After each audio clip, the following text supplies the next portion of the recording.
தமிழர் கட்சிக்கு கரும்பு விவசாய சின்னம் கிடைக்கல, அதுக்கு வந்து மைக்கு தான் கிடைச்சிருக்கு. மதிமுகவுக்கு பம்பரம் கிடைக்குமா கிடைக்கலையான்னு தெரியல. இப்பதான் கோர்ட்ல கேஸ் போயிட்டு இருக்கு. இந்த கட்சி சிம்பிள் எல்லாம் யார் அலோகேட் பண்றா, எந்த பேசஸ்ல அலோகேட் பண்றாங்க? Election symbol reservation and allotment of 1968 படி எலெக்ஷன் கமிஷன் தான் ஒவ்வொரு கட்சிக்கும் சிம்பிள் அலோகேட் பண்ணுவாங்க.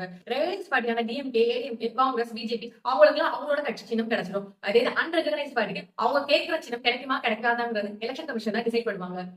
எலெக்ஷனுக்காக நாமினேட் பண்ணும்போது அந்த கேண்டிடேட் அவங்களுக்காக 3 சின்னத்தை சூஸ் பண்ணலாம். அதுல இருந்து ஒரு சின்னத்தை எலெக்ஷன் கமிஷன் அவங்களுக்கு கொடுப்பாங்க. ரெகனைஸ் பார்ட்டி வச்சிருக்க சிம்பிள இன்னொரு ரெகனைஸ் பார்ட்டி வச்சிருக்கலாம். இப்ப டிஎம்கே உதயசூரியன் சின்னத்தை federal party of Manipur use பண்றாங்க. பகுஜன் சமாஜ் கட்சியோட யான் சிம்பிள அசாம் ஞான பரிஷத்தையும் யூஸ் பண்றாங்க. ஜார்க்கண்ட் முக்தி மோர்ச்சாவும் சிவசேனாவும் ஒரே சிம்பிளான பவுவட் ஏரோவை யூஸ் பண்றாங்க. ஆனா ஒரு கண்டிஷன், ரெண்டு கட்சி ஒரே ஸ்டேட்ல ஒரே யூனியன் டெரிட்டரியில போட்டிடக்கூடாது. இப்ப ரீசெண்டா ஏடிஎம்கேவோட சின்னமான ரெட்டையில இபிஎஸ் ஓபிஎஸ் நிறைய கான்ட்ரவர்சிஸ் போயிட்டு இருந்துச்சு. சோ இந்த மாதிரி situation election commission of India யாருக்கு அந்த சிம்பிள் போகணுன்றதை டிசைட் பண்ணி சொல்லுவாங்க. இந்த இன்ஃபர்மேஷன் பிடிச்சிருந்தா கீழே கமெண்ட்ல சொல்லுங்க.